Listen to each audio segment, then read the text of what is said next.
जागते रहो, क्योंकि तुम नहीं जानते कि तुम्हारा प्रभु किस दिन आएगा। और मरकुस रचित सुसमाचार में भी लिखा है, जागते रहो और प्रार्थना करते रहो। मरकुस का 13 में शायद लिखा है, जागते रहो, और 13 का 33 में देखो, जागते और प्रार्थना करते रहो, क्योंकि तुम नहीं जानते कि वह समय कब आएगा। अब एक घर में एक व्यक्ति को, घर के मालिक को एक व्यक्ति आके बोलेगा कि आज तेरे घर में चोरी होने वाला है, कि डकैती होने वाला है। तो क्या वो जो बोलने वाला खबरी शुभ चिंतक है या दुश्मन है? अब दुश्मन रहेगा, अगर उसको पता रहेगा कि इसके घर में चोरी होने वाला, तो वो कभी बताएगा नहीं। वो तो एक खुद ही चाहेगा कि उसका घर में हानि हो, उसका हानि हो, उसको नष्ट हो, ये वो चाहेगा। लेकिन एक शुभ चिंतक जो होता है, वो चाहेगा कि वो बच जाए, उसका घर बच जाए, वो परेशानी से दूर हो जाए, तो वो खबर देता है।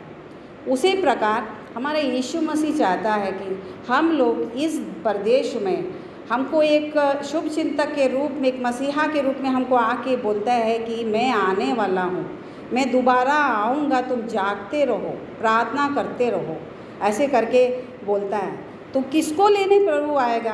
प्रभु यीशु मसीह ज्योति के संतान को लेने आएगा। वचन में लिखा ना, मैं जगत की ज्योति हूँ, तो तुम जगत की ज्योति हो।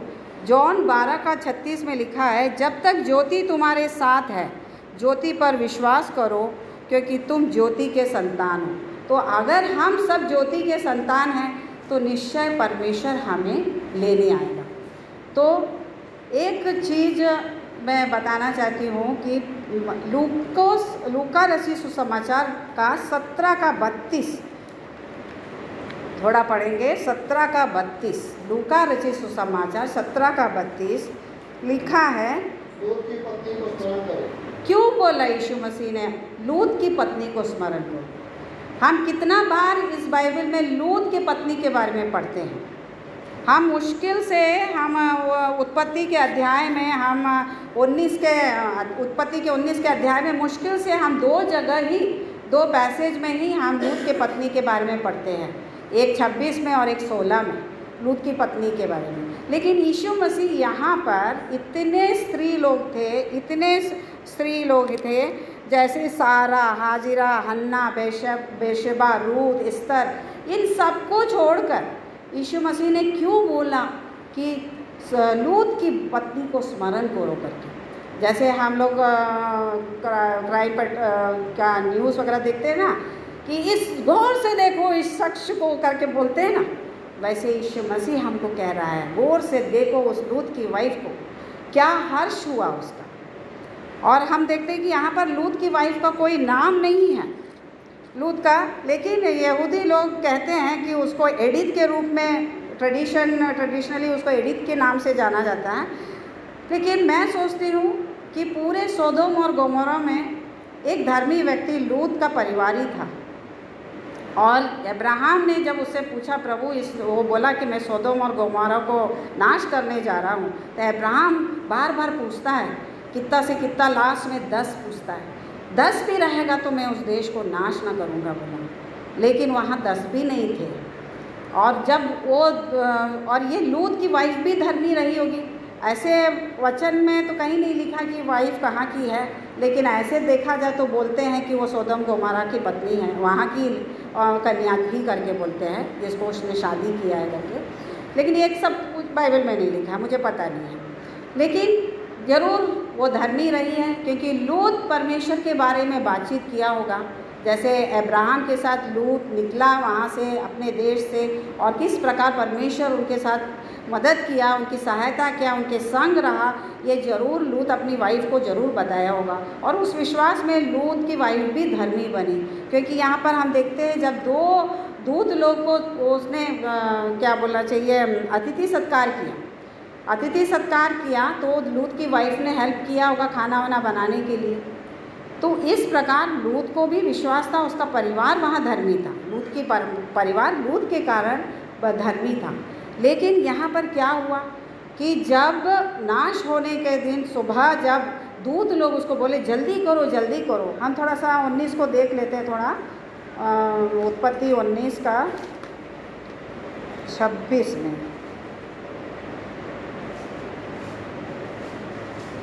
हाँ, उत्पत्ति 19 का 16 में लिखा है, पर वह विलंब करता रहा। इस पर उन पुरुषों ने उसका और उसकी पत्नी और दोनों बेटियों के हाथ पकड़कर, क्योंकि यहोवा की दया उस पर थी, और उनको निकाल कर नगर के बाहर कर दिए। या और इसमें लिखा है, और ऐसा हुआ कि जब उन्होंने उनको बाहर निकाला तब कहा, अपना प्राण लेकर भाग जा, पीछे की ओर ना ताकना और तराई भर में ना ठहरना, उस पहाड़ पर भाग जाना, नहीं तो तू भस्म हो जाएगा। देखो यहाँ पर लिखा है पहाड़ पर भाग जाना, इसके बारे में बताऊंगी मैं। यहाँ पर लूत की वाइफ को बोला, मतलब वहाँ की उन लोगों को बोला कि पीछे मुड़कर मत देखना, लेकिन लूत की वाइफ पीछे मुड़कर देखी। क्यों देखी? क्योंकि उससे पहले हम देखते हैं कि 14 के अध्याय में लिखा है, जब लूत ने अपने दामादों को बुलाया था, पर वह अपने दामादों की दृष्टि में ठट्टा करने वाला जान पड़ा। दामाद लोग भी उसको ठट्टा करने लगा कि क्या है ये क्या होने वाला है, ये कुछ नहीं होने वाला ऐसा। लेकिन परमेश्वर ने वहाँ पर अपने दूतों को, दो पुरुष ने उनको हाथ पकड़ के बाहर किया। लेकिन यहाँ पर लूत की वाइफ ने एक अनाज्ञाकारिता और डिसोबीडियंट थी वहाँ पर, क्योंकि उसने क्या हो पीछे मुड़कर देखी। क्यों पीछे मुड़कर देखी उसने? क्योंकि हो सकता है उसका घर, हो सकता है क्योंकि पुरुष ने बोला है अभी इसको नाश करेंगे बोले, हो सकता है उसको एक डर कि मेरा सब चीज़ छूट रहा है, मेरा दामाद छूट रहे हैं, मेरे सामान छूट रहे हैं, मेरा घर छूट रहा है, ये ध्यान दी उसने। और लालच, मेन चीज़ होता है कि लालच जो हमें हमेशा क्या करता है, अनाज्ञाकारिता की ओर ले जाता है। हम ईव को देखते हैं, ईव को बोले थे परमेश्वर ने कि ये पेड़ का फल नहीं खाना, अच्छे और बुरे का, लेकिन उसको लालच दिया शैतान ने, तो वो लालच के कारण उसने अनाज्ञाकारिता छोड़ा। आज हम लोग भी यहाँ पर लूत की वाइफ को स्मरण करके यीशु मसीह, स्पेशली हम मनुष्य भी आज भी वैसे ही है। ऊपर में हम देखते हैं 17 के ऊपर में लिखा है, 17 के लूका रचित सुसमाचार के 17 का अध्याय में ऊपर में देखो, यहाँ लिखा है कि उस समय भी 26 में, जैसे नूह के दिनों में हुआ था वैसे ही मनुष्य के पुत्रों के दिनों में भी होगा। जिस दिन तक नूह जहाज पर ना चढ़ा उस दिन तक लोग खाते पीते थे, उसमें विवाह होते थे। तब जल प्रलय ने आकर उन सबको नष्ट किया।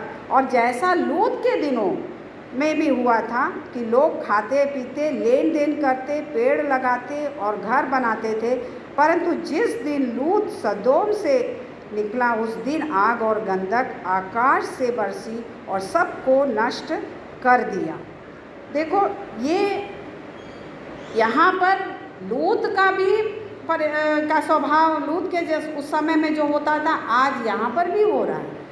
नूह के समय में जो हुआ आज भी वही, दोनों नूह और लूत के समय में जो स्वभाव मनुष्य का था आज वही स्वभाव मनुष्यों पर है। यहाँ पर हम देखते हैं गे से शादी कर रहे हैं, लेस्बियन से शादी कर रहे हैं, ये सब लूत के समय में होता था।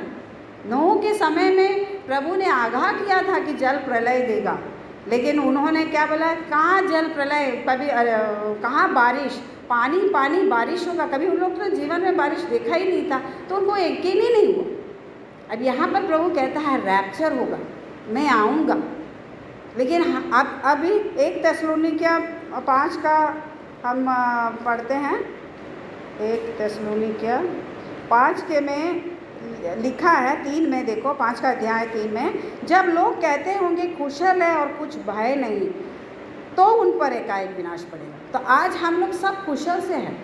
अब आज क्योंकि कई हजार साल पहले से ही बोल रहे हैं कि यीशु आ रहा है, यीशु आ रहा है, यीशु आ रहा है, लेकिन अभी तक नहीं आया। लेकिन लोग आज भी नूह के स्वभाव के समान स्वभाव में, व्यवहार में काम कर रहे हैं। हम लोग घर बना रहे हैं, हम लोग पैसा जमा कर रहे हैं, और ये सब लूत के समय में जो पाप हो रहा था वो पाप आज भी हो रहा है। उसके लिए तो कोर्ट ने भी ऑर्डर दे दिया, लीगल कर दिया। ये सब एक अंधकार की शक्ति, भयानक पाप इस धरती पर भरा हुआ है। प्रभु कहता है कि तुम लोग लूत के वाइफ के समान नहीं होना, क्योंकि 24 के अध्याय में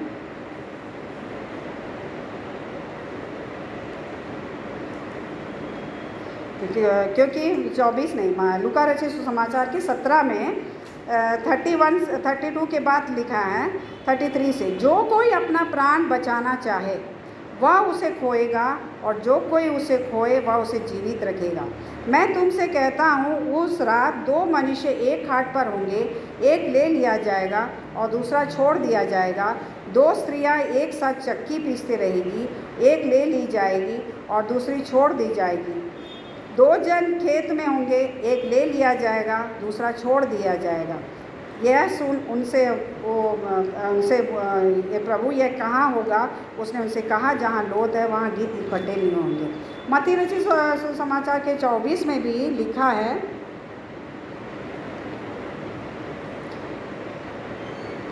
कि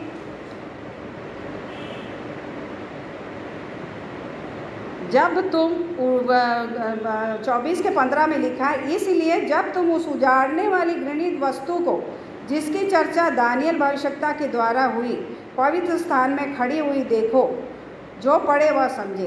तब जो यहूदियों में हो वे पहाड़ों पर भाग जाएं। देखो यहाँ पर लिखा है, जो यहूदियों में हो वे पहाड़ों पर भाग जाएं। यही चीज़ लूत को बताया था 2 पुरुषों ने कि तुम यहाँ पर तराई में ना रुकना, पहाड़ों पर भाग जाना करके। यहाँ पर आज भी हमें भी यही बोल रहा है, क्योंकि जो छत पर है वह अपना घर में से सामान लेने को ना उतरे, और जो खेत में है वह अपना कपड़ा लेने को ना पीछे ना लौटे। क्योंकि हमारा स्वभाव ऐसे ही है। अगर हम बाहर हैं, हम घर के बाहर हैं, तो अगर रैप्चर का समय आएगा तो हम यही सोचेंगे, अरे मेरा परिवार, मेरा बच्चा, मेरा घर, मैं थोड़ा देर एक बार जाके तो देख के आऊँ, कुछ सामान को तो अपना रखूँ। क्या मालूम रैप्चर नहीं कुछ और होगा, कुछ भूकंप हो रहा, कुछ जल प्रलय होगा, चल इसको मैं सुरक्षित रखूँ। प्रभु कहता है मत जाना, जहाँ तू खड़ा है वहीं खड़े रहना, नहीं तो जाएगी नमक का खंबा बन जाएगा। लूत की वाइफ को जैसे बोला, क्योंकि मैं ना अपने परिवार के, अपने बच्चा को मैं बचा सकती हूँ, ना मैं अपने पति को बचा सकती हूँ, ना मैं अपने परिवार को किसी को बचा नहीं सकती हूँ। मैं खुद अपने आप को बचा सकती हूँ, मुझे अपने आप को बचाना। हाँ, हम इस धरती में हैं तो हमें असाइनमेंट दिया गया है, हमको बच्चों को समझाना, हमारे परिवार को समझाना, अपने लोगों को हमको बताना है कि अंत का दिन में क्या होने वाला है, रैप्चर क्या होने वाला है, उनको हमको सिखाना है। ये हमारा असाइनमेंट है। परमेश्वर ने हमें परिवार दिया है तो हमें अपने परिवार को बताना है। लेकिन रैप्चर के समय में किसी को कोई मौका नहीं कि बेटा तू प्रभु दे, प्रभु ले, प्रभु बोल, तेरे को बचा लिया जाएगा। क्योंकि 25 मत्ती रचित सुसमाचार के 25 में हम 5 कुंवारी कन्या के बारे में हम पढ़ते हैं। 25 के 1 से हम देखते हैं वहाँ 5 कुंवारी, मूर्ख कन्या और 5 समझदार कन्या। तो हम किस के इसमें आते हैं, दर्जे पर आते हैं। मूर्ख है कि समझदार है, क्योंकि हमको समझदार बनना है। और इसमें एक चीज़ और है कि हम लोगों के बीच में क्या वो चोर की नाई आएगा? हम लोग के बीच में क्या वो चोर की नाई आएगा? क्या हम ये सोचते हैं कि प्रभु हमारे लिए चोर की नाई आएगा? वो क्या होता है, मेरे घर में ना, जब मेरे घर के बगीचे में सब घास भरा रहता है ना, तो मैं दसरू को याद करती हूँ। मैं बोलती अरे काश आज दसरू आता तो कितना अच्छा होता, आज मेरा दसरू आता था। मैं इंतज़ार करती हूँ क्योंकि मुझे मालूम है दसरू आएगा, मैं आएगा इंतज़ार करती। जब आता तो मैं बहुत खुश हो जाती हूँ। उसी प्रकार हमको भी इंतज़ार करना है। हम अंधकार के संतान नहीं हैं। 1 थिस्सलुनीकियों 5 के इसमें लिखा है क्योंकि 5 का 5 में 5 का 4 से, पर हे भाइयों तुम तो अंधकार में नहीं हो कि वह दिन तुम पर चोर के समान आ पड़े। तो हम लोग को तैयार होना है। हमारे जीवन में उनका आने का समय निकट है। प्रभु अगर मुझसे बातचीत किया है, लास्ट जजमेंट के बारे में बोलना है, तो निश्चय आने वाला है, निश्चय उसका सेकंड कमिंग है, निश्चय उसका रैप्चर है।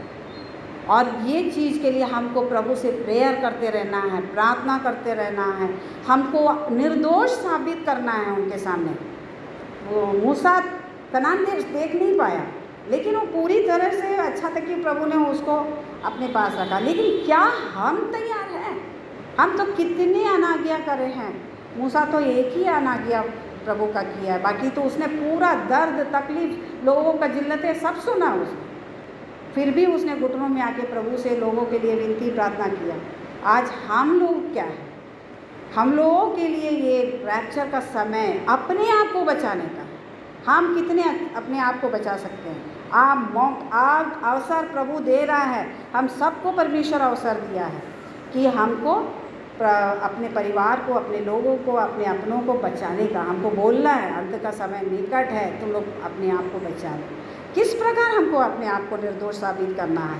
कुछ है हमको मालूम है, पवित्र आत्मा का 9 वरदान 9 फल हमारे जीवन में बने रहना है, और हम में क्या उस 9 फल में सब कुछ आ जाता है। फिर भी हम 1 थिस्सलुनीकियों 5 का हम कलीसिया को किस तरीके से उपदेश देता है कि किस प्रकार हमको निर्दोष रहना है।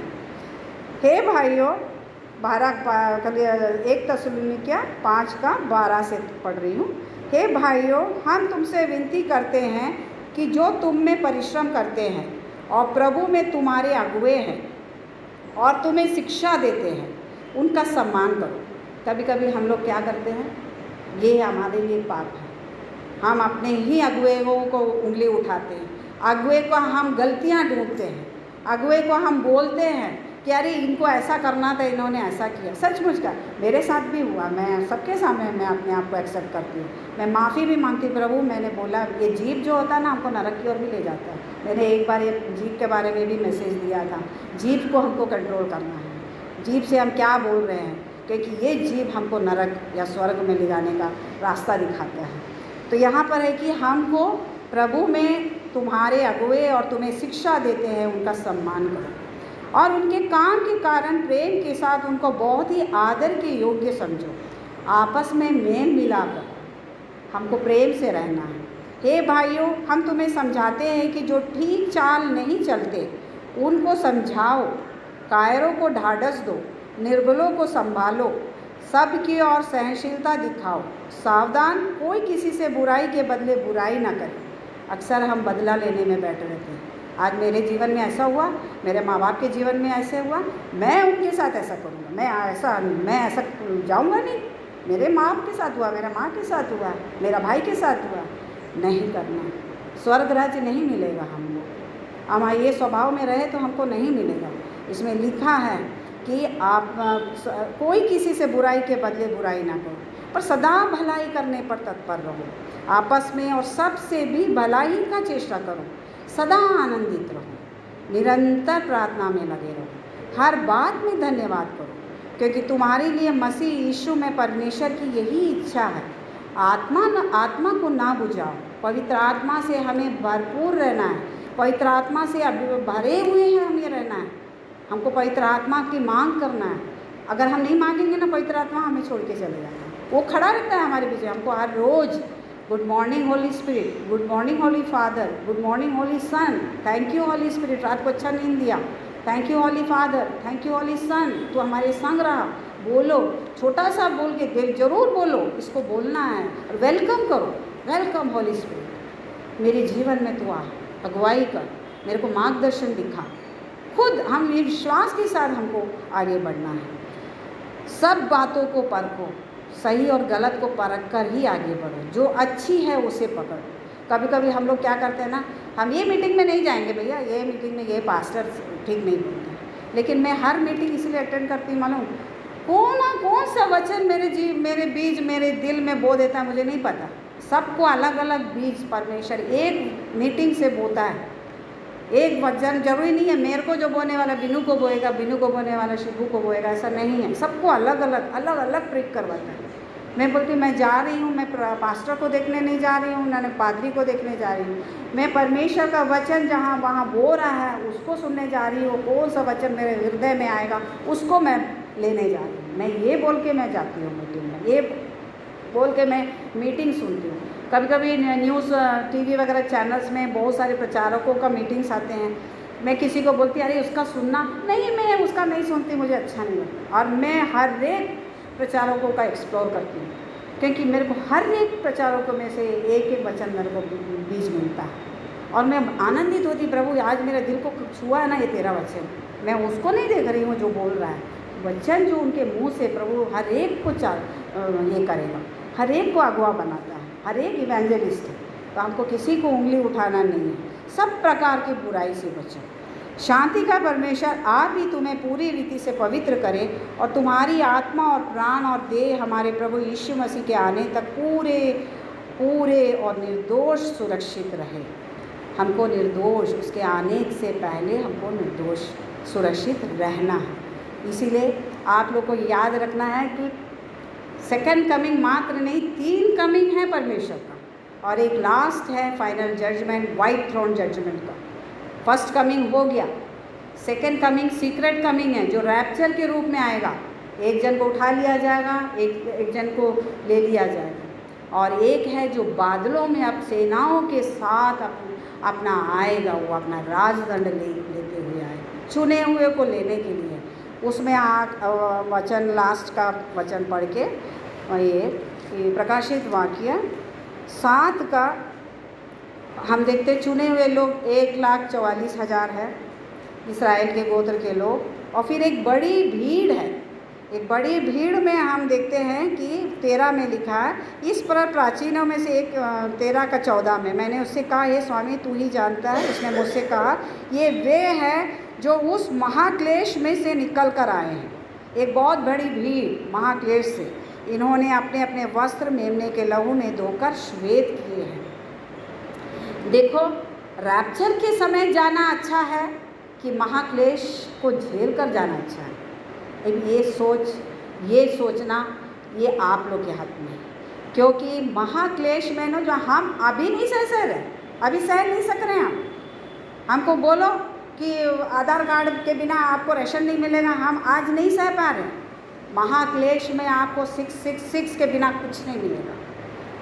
उस टाइम लिखा है, महाक्लेश से निकल कर आए हुए लोगों के समान रहना है कि हमको रैप्चर के समय उसी तैयारी में रहना है कि हमको उठा लिया है, 1000 साल उनके साथ रहना है।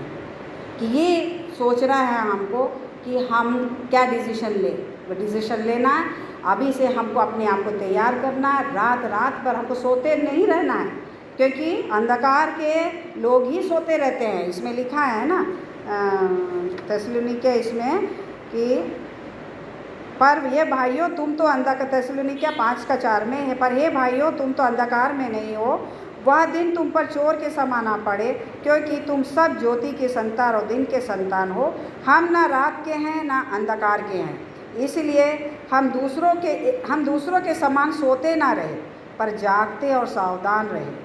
क्योंकि जो सोते हैं वे रात ही को सोते हैं, जो मतवाले होते हैं वे रात ही को मतवाले होते हैं। पर हम जो दिन के हैं विश्वास और प्रेम की झिल्म पहनकर, उद्धार की आशा का टोप पहनकर सावधान रहे, क्योंकि परमेश्वर ने हमें क्रोध के लिए नहीं परंतु इसलिए ठहराया कि हम अपने प्रभु यीशु मसीह के द्वारा उद्धार प्राप्त करें। तो हमको इस कब आएगा नहीं पता, तैयारी करो, क्योंकि प्रभु अगर वचन दे रहा है कुछ ना कुछ तो परमेश्वर का योजना है कि सबके हृदयों में डालने वाला है।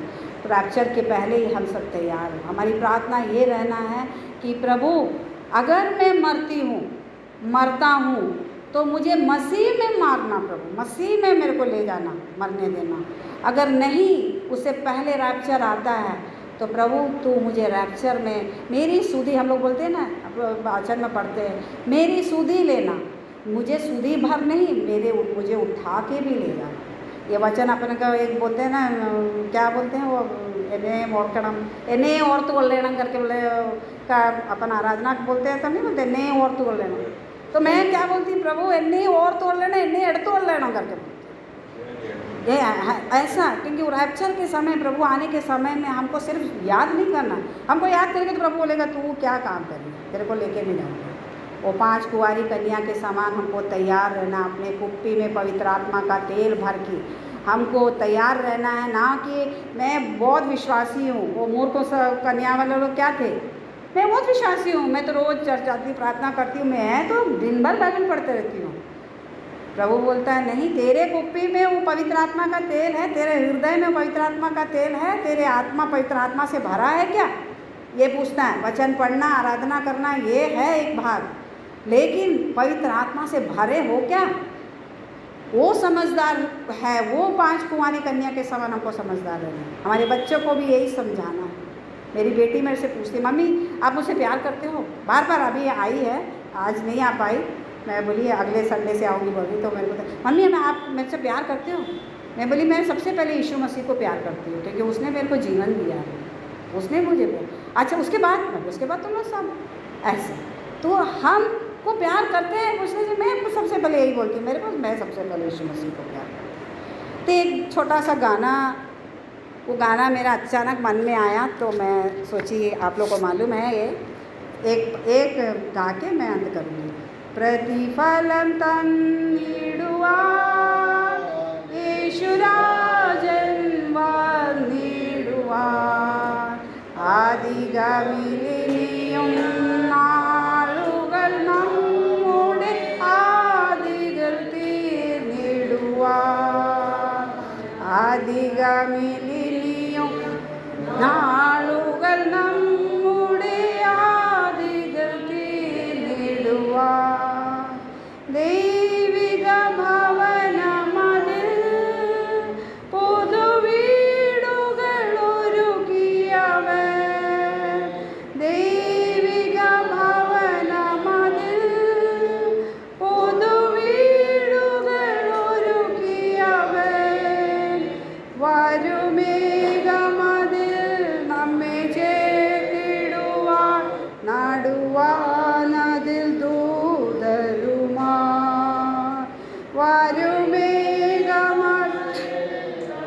ചേർത്തിടുവാൻ നടുവാനതിൽ മൂതരുമാ പ്രതിഫലം തന്നിടുവാൻ യേശുരാജൻ വന്നിടുവാൻ ആദിഗമിലിനിയും നാളുകൾ നമ്മുടെ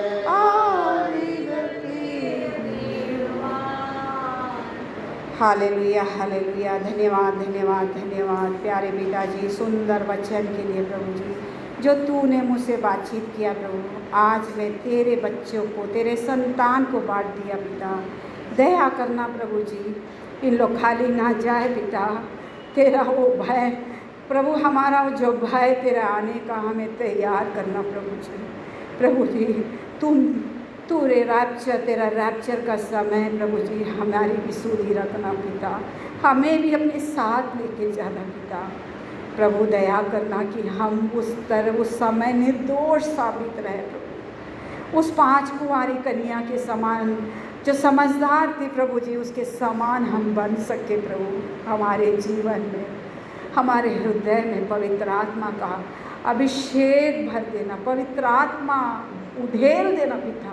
अगुवाई करना प्रभु जी, हर एक रास्ता जो गलत है उस रास्ते को रोक देना प्रभु जी। हर एक रास्ता जो तेरे ओर चलता है उस रास्ते में ले चलना पिता। तेरा समय निकट है पिता, तेरे आने का समय निकट है पिता। दया करना हम पर, हम पापी है पिता।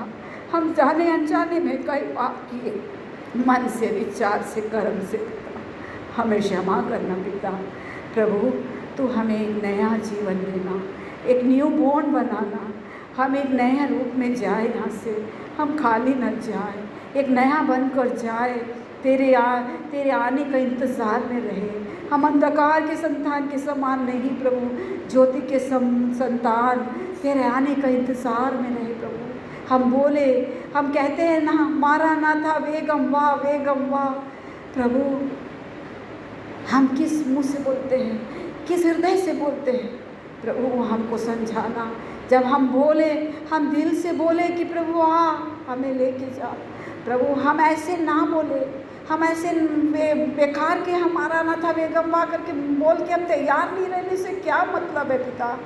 हमें तैयार कर और हम बोल सके मारा ना था वेगम वरे नहीं। धन्यवाद पिता, सुंदर वचन के लिए धन्यवाद प्रभु। एक बार हम सबको तेरे हाथों में सौंपते, तूने अगुवाई किया, तेरे वचन हमें बांटा। धन्यवाद धन्यवाद धन्यवाद। प्रार्थना सुनने के लिए धन्यवाद। हर बातों के लिए, हर चीज़ों के लिए मैं यीशु के नाम से स्वर्गीय पिता में तेरा धन्यवाद देती हूँ। सारा आदर महिमा तुझको देती हूँ। इकलौते पुत्र यीशु मसीह के सुंदर मधुर नाम से मांगती हूँ, आमीन।